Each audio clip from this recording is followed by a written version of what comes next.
Hey, it's great to be back.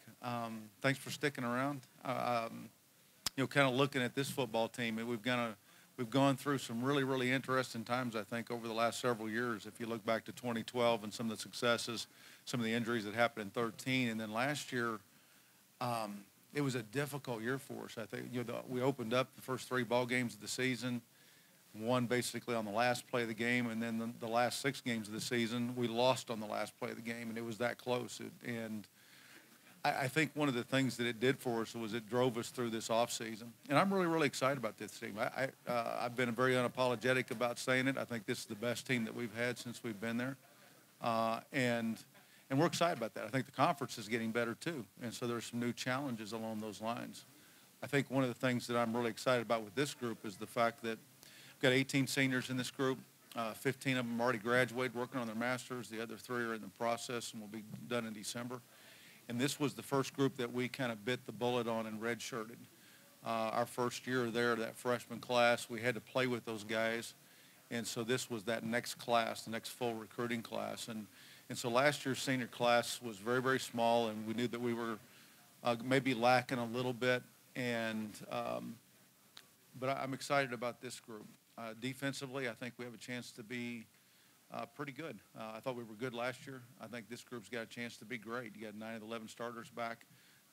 We've got 2 individuals, and Cody Robinson and Mike Johnson, I think, are both all-conference type of linebackers and missed a good portion of the season last year, so they weren't able to put up the numbers.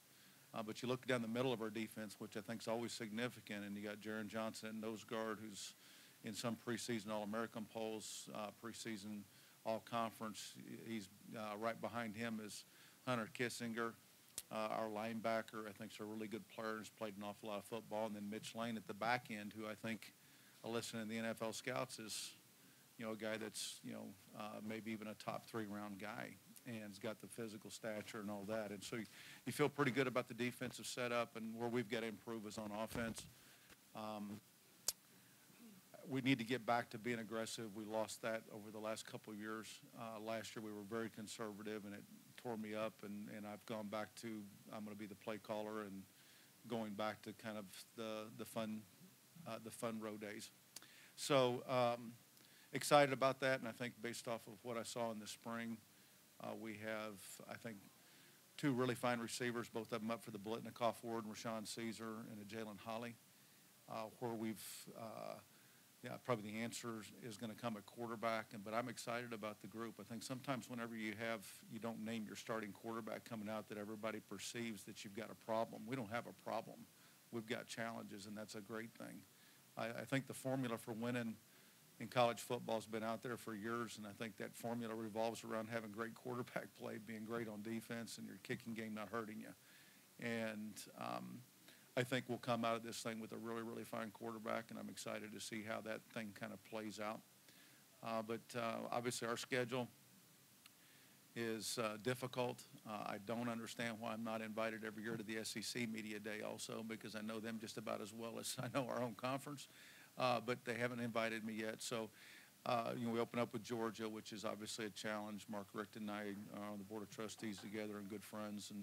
And so it gives our players another opportunity, and that's kind of how we look at it. We're certainly not going to be we respect those teams. We're not going to be intimidated by them because we've certainly played enough of them over the last several years. And so we're looking forward to that opportunity to kind of show what we can do. I think it's going to be the 11 o'clock SEC kickoff game. Is that right, Alex? Yeah. And so we'll be opening up early, and again, I'm about as excited about this football team as I've been since I've been at ULM. So, questions? Now, when we've talked recently since the spring, it seems like finish is the word that keeps coming back up. And, with those games, you guys losing 5 of 6 down the stretch, I know that tore you up more than anything because of, how much emphasis you guys put on the fourth quarter and being right. prepared for that. But what are some of the things you guys have done in the offseason and through the spring and summer to, try to help you guys finish games better than you did last year? Yeah, I don't know that we've done an awful lot, Adam, in relation to it. I think sometimes you can plant some seeds that are negative seeds, too. We've always been a pretty good finishing team in the fourth quarter. And so I think last year it kind of, in order to have great success, I think you have to have great maturity in the fourth quarter. It's not just the conditioning, it's that mental aspect. And I think this group is when you look again at the most of our football team is redshirted now, right? We knew that if we were going to be competitive against the Georgias of the world, which we're always going to play, then we were going to have to redshirt players and get into that cycle. And we're adding that cycle now. It just started this year. But I think this is a pretty mature group. I don't know that, that's going to be an issue. But certainly when you start talking about how close we came in some of the conference games in particular, you have those years. And, again, I think it's been one of those driving forces. I don't know that we've had to say an awful lot to our players because they recognize that details and understanding nuances and conditioning and all those kind of things play into finishing. I'm not going to bring it up because, quite honestly, I don't think it's a problem. I think this group's already saying it themselves, and so I don't have to say it. And looking at the quarterback race, is this something you guys are going to let play out until the opener? When would you like to be able to name somebody the starter? I don't really have any kind of preconceived thought on it. I think that I don't think most coaches do. I think that obviously you want there to be competition. And when there's not competition, then you probably haven't recruited as well as you need to be recruiting. And so we have competition, and we'll let it play out. And what I would like is for one of them to separate. And the moment that they separate, then we'll name that guy. If there's enough body of work to where we know that it's a clear cut. And that's what I've challenged them with is, you've got to come out every day and be consistent.